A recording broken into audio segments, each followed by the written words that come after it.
Baik, Bismillahirrahmanirrahim. Assalamualaikum warahmatullahi wabarakatuh. Waalaikumsalam warahmatullahi wabarakatuh. Pada kesempatan kali ini, perkenalkan nama saya Farfar Bahar dengan NIM 2210952025 dari kelompok 8 mata kuliah Teknologi Kabel Energi. Pada kesempatan kali ini saya akan menjadi moderator untuk presentasi dari kelompok 9 yang mana akan menjelaskan tentang perkembangan teknologi kabel energi dari abad ke-19 sampai masa modern. Mungkin untuk kelompok 9, saya persilakan untuk mempresentasikan materi yang telah didiskusikan. Baik, terima kasih moderator. Izin saya sebelumnya untuk menjelaskan. Perkenalkan, saya Iwan Zikri dengan NIM 2210952011. Izin menjelaskan tentang presentasi pada slide pertama dan seterusnya. Yang pertama itu dari judul itu pada mata kuliah teknologi kabel energi. Yang mana untuk judulnya yaitu perkembangan teknologi kabel energi dari abad ke-19 sampai masa modern. Kelompok 9 dengan dosen pembimbing yaitu Bapak Aulia ST, Master Engineer PhD. Untuk anggota kelompok 9 itu sendiri, yang pertama itu Aisyah Elvia Jenius, selanjutnya itu saya sendiri, ketiga Arum Bintoro, keempat M. Avicenna Al-Hanif, kelima M. Gabriel Tarik, keenam Dimas Johan Hidayat. Masuk ke pembahasan yang pertama yaitu pendahuluan. Pada pembahasan pendahuluan ini, kita mengetahui bahwa kabel energi itu berperan penting dalam sistem kelistrikan global. Tanpa adanya kabel energi, itu mengakibatkan jaringan yang akan sulit untuk diakses oleh banyak orang. Untuk awal mula kabel ini sendiri yaitu kabel tembaga yang bersirkulasi di abad ke-19. Nah, untuk kabel itu sendiri itu tercipta pada abad ke-19. Kemudian revolusi industri kedua yaitu sistem AC oleh Nikola Tesla dan Westinghouse. Kemudian inovasi material itu Gotha Parts, di mana Gotha Parts ini akan berlanjut ke karet, kemudian PVC dan XLPE. Kemudian di era modern itu baru muncul teknologi HVDC dan kabel fleksibel untuk energi terbarukan. Baik, saya kembalikan ke moderator. Baik, terima kasih kepada Iwan Zikri yang telah menjelaskan tentang pendahuluan dari materi yang akan disampaikan. Selanjutnya yaitu ada rumusan masalah yang akan dijelaskan oleh Dimas Johan Hidayat. Kepada Dimas dipersilakan. Baik, terima kasih moderator. Selanjutnya saya akan membahas terkait masalah rumusan masalah, di mana eh, pada kesempatan kali ini kami itu mengangkat tiga buah rumusan masalah. Yang pertama itu adalah bagaimana sejarah perkembangan teknologi kabel energi dari abad 19 hingga saat ini. Yang kedua, apa saja material dan teknologi yang berperan dalam evolusi kabel energi. Lalu yang ketiga, bagaimana peranan teknologi modern seperti HVDC dan smart kabel. Jadi next. Nah, untuk pertama sekali kita akan membahas terkait masalah sejarah dari teknologi kabel ini sendiri, di mana kabel ini sendiri itu bermula dari pada abad 19, di mana itu menggunakan teknologi seperti isolasi alami berupa karet dan juga gutta patch. Lalu dengan perkembangannya zaman pada abad ke-19 itu muncul juga kabel bawah laut pertama yang ada di Inggris sampai ke Perancis pada tahun 1850. Soalnya itu pada abad ke-20, munculnya bahan-bahan baru dengan perkembangannya teknologi seperti PVC, PE, dan XLPE. Lalu juga munculnya konduktor sebagai tembaga, lalu menjadi aluminium. Di mana contohnya seperti AAC dan ACR. Lalu seiring berkembangnya juga zaman, itu pada abad ke-21, itu kabel HVDC itu digunakan sebagai transmisi jarak jauh dengan rugi-rugi daya yang sangat rendah. Juga adanya kabel superkonduktor yang berperan sebagai yang menghasilkan rugi energi yang hampir nol pada saat ini, serta adanya smart cable system di mana sebagai sensor real time untuk monitoring tegangan dan suhu arus. Baik, mungkin saya kembalikan kepada moderator. Baik, terima kasih kepada Dimas yang telah menjelaskan dari rumusan masalahnya dan alur dari kabel itu sendiri, sejarah kabel itu sendiri. Selanjutnya ada aspek konstruksi kabel energi yang akan dijelaskan oleh Arum Bintoro. Kepada Arum, kami persilakan. Izin sebelumnya rekan-rekan, terima kasih untuk moderator. Untuk yang selanjutnya, aspek konstruksi kabel energi. Untuk komponen utamanya adalah konduktor. Nah, konduktor ini eh, speknya tembaga atau aluminium, solid atau stranded. Yang kedua, lapisan semikonduktor, yaitu meratakan medan listrik. Yang ketiga, isolasi, yaitu mencegah arus bocor. Contohnya PVC, PE, dan XLPE. Selanjutnya, lapisan semikonduktor luar, yaitu menjaga kestabilan medan listrik. Selanjutnya, lapisan logam atau shield, yaitu jalur arus gangguan atau perbumian. Selanjutnya, armor, yaitu pelindungan mekanis dari tekanan fisik atau gigitan hewan. Untuk yang terakhir, shield luar atau yaitu pelindung dari air kimia dan sinar UV. Aspek thermal, yaitu yang pertama sumber panas, yaitu rugi I kuadrat R, rugi dielektrik, arus pusar, dan rugi histeresis. Yang kedua, pendinginan, itu tergantung konduktivitas thermal bahan, media, contoh tanah, udara, atau air. Selanjutnya, batas suhu operasi, itu pada PVC, yaitu 70 derajat Celcius, PE 80 derajat Celcius, XLPE 90 derajat Celcius. Untuk superkonduktor di bawah min 196 derajat Celcius. Nah, untuk analisis thermal modernnya, FEA dan sensor serat optik, itu fiber Bragg grating. Dikembalikan kepada moderator. Baik, terima kasih kepada Arum Bintoro yang telah menjelaskan mengenai aspek konstruksi dan thermal pada kabel. Selanjutnya adalah materi dengan jenis dan karakteristik isolasi yang akan dijelaskan oleh Muhammad Gabriel Tarik. Kepada Gabriel dipersilakan. Baik, terima kasih moderator. Sebelumnya, saya ingin melanjutkan penjelasan dari teman saya. Dapat dilihat di sini ada tabel dari jenis dan karakteristik isolasi kabel. Jenis yang pertama itu adalah karet alam, atau karet yang pertama kali diinovasi yaitu karet. Itu nama lengkapnya natural rubber. Kelebihannya dia fleksibel, kelemahannya dia tidak terlalu tahan panas, dan aplikasinya itu diaplikasikan kepada awal abad ke-19. Selanjutnya itu perkembangan menggunakan gutta perca, nama lengkapnya getah tropis, memiliki kelebihan isolasinya baik, kelemahannya mudah retak, aplikasinya kabel bawah laut pertama yang dijelaskan oleh teman saya sebelumnya. Lalu selanjutnya ada PVC dengan nama lengkap polyvinyl chloride, kelebihannya dia tahan lembab, kelemahannya tidak tahan panas yang tinggi, aplikasinya ada pada kabel tegangan rendah.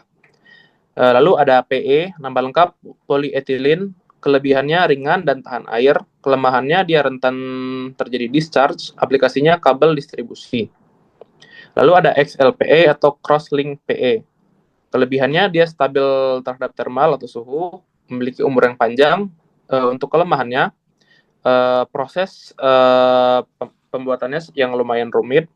Lalu aplikasinya ada pada kabel tegangan tinggi. Jenis selanjutnya ada EPR atau ethylene propylene rubber.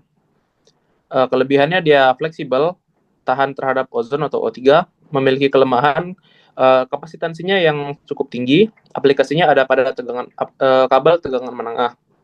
Lalu ada OIP atau oil impregnated paper, kelebihannya di elektriknya tinggi, kelemahannya rentan bocor minyak, aplikasinya ada pada kabel bawah tanah klasik. Yang terakhir, jenis superkonduktor, nama lengkapnya YBCO atau BSCCO. Kelebihannya rugi-rugi dayanya 0, kelemahannya biaya pemasangan atau pembuatannya yang sangat tinggi, aplikasinya belum ada yaitu riset pada masa depan. Mungkin sekian saya kembalikan ke moderator. Terima kasih Gabriel yang telah menjelaskan mengenai jenis dan karakteristik isolasi.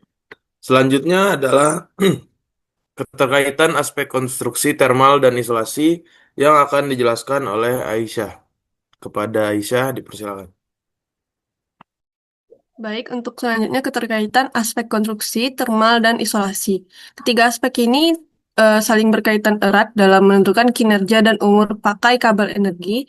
Yang pertama itu, konstruksi menentukan rute aliran panas dan perlindungan fisik terhadap isolasi. Kemudian, yang kedua, isolasi menentukan batas suhu dan tegangan maksimum. Yang ketiga, desain kabel modern mempertimbangkan analisis thermal elektrik mekanik secara terpadu untuk mencapai performa optimal. Dan yang keempat, sudah ada inovasi digital seperti smart monitoring system yang melakukan pemantauan untuk kondisi kabel secara digital. Sekian saya kembalikan kepada moderator. Baik, terima kasih kepada Aisyah yang telah menjelaskan mengenai aspek-aspek tersebut. Selanjutnya ada kesimpulan dari presentasi yang sudah disampaikan pada hari ini yang akan dijelaskan oleh Muhammad Hafiz Sena. Kepada Sena dipersilakan.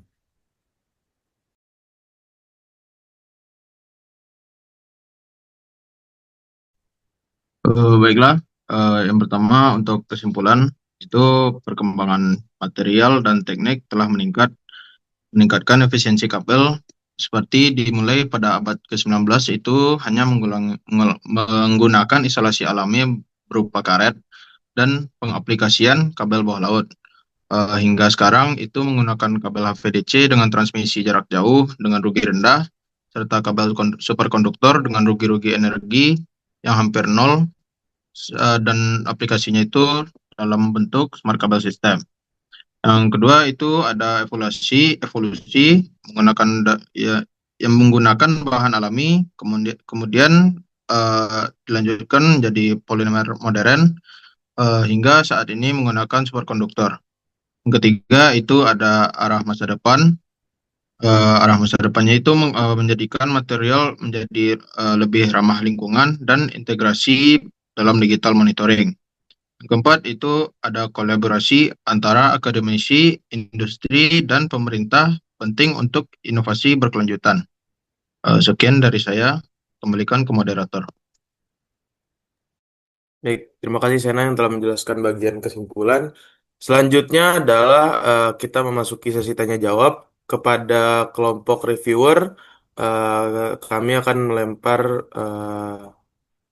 melempar untuk kepada kelompok reviewer apakah ada pertanyaan atau tidak. Mungkin dari kelompok reviewer boleh disampaikan pertanyaannya atau tanggapannya.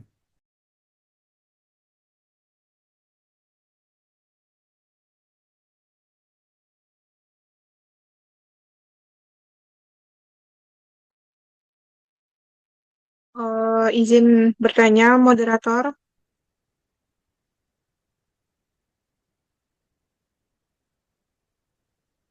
Baik, dipersilakan.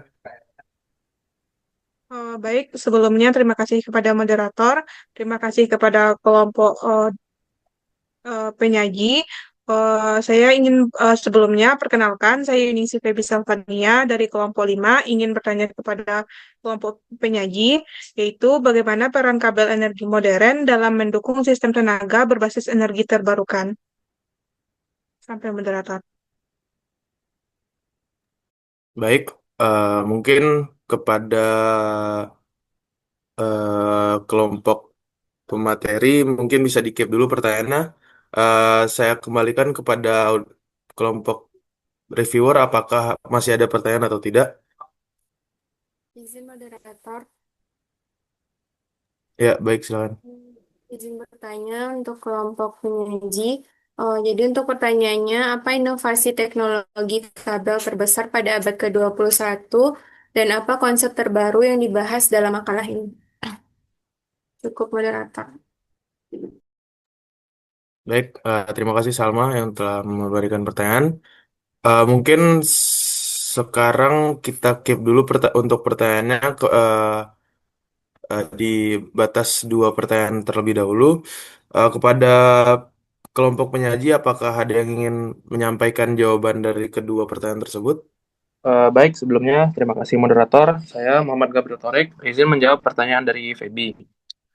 Pertanyaannya tadi, bagaimana peran perkembangan teknologi kabel energi terhadap terhadap distribusi energi terbarukan ya? Apakah benar pertanyaannya, Feby? Izin moderator, izin mengkoreksi pertanyaan saya, yaitu bagaimana peran kabel energi modern dalam mendukung sistem tenaga berbasis energi terbarukan. Sampai Baik, moderator. terima kasih, Feby. Izin menjawab. Seperti yang sudah dijelaskan pada slide sebelumnya, bahwa teknologi kabel energi ini sendiri memiliki banyak perkembangan, mulai dari abad ke-19 yang mana masih menggunakan isolasi alami atau menggunakan bahan alami seperti karet, sampai ke abad ke-21 yang mana sudah menggunakan banyak campuran kimia seperti PVC, XLPE, dan lain sebagainya. Bagaimana bisa hal tersebut menunjang perkembangan energi terbarukan? Yang pertama dari kemudahan dalam distribusi energi terbarukan. Pada saat ini kita memiliki banyak pembangkit dengan sumber energi alternatif seperti PLTS, PLTU, PLTB, dan lain sebagainya. Tetapi tentu saja energi itu tidak hanya sampai dibangkitkan saja, tentu saja perlu didistribusikan. Distribusi jelas memerlukan suatu kabel. Nah, dengan adanya perkembangan dari material pembuat kabel sekarang, seperti yang ada pada tabel yang saya jelaskan tadi, dengan berkembangnya material, maka rugi-rugi daya dari penghantaran energi tersebut bisa hampir nol, dan bisa dipasang kabel itu di lingkungan-lingkungan ekstrim seperti di bawah laut atau pada daerah dengan suhu yang sangat tinggi. Mungkin itu salah satu aspek yang bisa membantu pendistribusiannya. Bagaimana tanggapan dari Feby? Baik, dikembalikan kepada penanya apakah sudah cukup pada jawabannya? Baik, terima kasih kepada moderator dan penyaji. Baik, selanjutnya ada pertanyaan kedua kepada saya lempar kepada kelompok penyaji. Apakah sudah ada jawabannya? Izin moderator, izin Baik, silakan. kelompok reviewer. Kali ini saya Dimas akan menjawab pertanyaan dari kelompok dari reviewer. Yang mana untuk pertanyaan tadi itu dari Salma, yaitu apa inovasi teknologi kabel terbesar pada abad ke-21 dan konsep apa yang terbaru yang dibahas pada pembahasan kali ini, pada tajuk yang kami bawa kali ini. Di mana untuk inovasi terbesar itu pada abad ke-21 itu merupakan adalah kabel HVDC atau High Voltage Direct Current yang memungkinkan transmisi energi jarak jauh dengan daya rugi-rugi daya yang amat minimal. Lalu untuk konsepan terbaru pada saat ini itu merupakan Smart Cable System, yaitu di mana kabel itu dilengkapi dengan sistem sensor yang dapat memantau suhu, arus, dan tegangan secara real time guna mendukung konsep smart grid. Mungkin sekian, saya kembalikan ke kelompok penanya. Apakah ada tanggapan? Baik, dikembalikan kepada kelompok penanya apakah ada pertanyaan atau tanggapan dari jawaban tersebut? Terima kasih kepada penyaji atas jawabannya. Saya rasa cukup. Baik, dikarenakan semua pertanyaan sudah terjawab, saya tutup saja mungkin kurang lebih aman. Terima kasih kepada kelompok 8, kelompok 9 yang telah menyajikan materi dan mempresentasikan materi yang telah disampaikan. Dan terima kasih juga kepada kelompok 5 sebagai kelompok reviewer yang telah mereview atau memberikan tanggapan dan pertanyaan terhadap materi yang telah disampaikan tadi. Mungkin saya sebagai moderator izin untuk menutup presentasi pada malam hari ini. Saya Farfaransyah Bahar dengan NIM 2210952025 izin undur diri. Kurang lebih mohon maaf. Wassalamualaikum warahmatullahi wabarakatuh. Waalaikumsalam Waalaikumsalam warahmatullahi warahmatullahi wabarakatuh. Warahmatullahi wabarakatuh.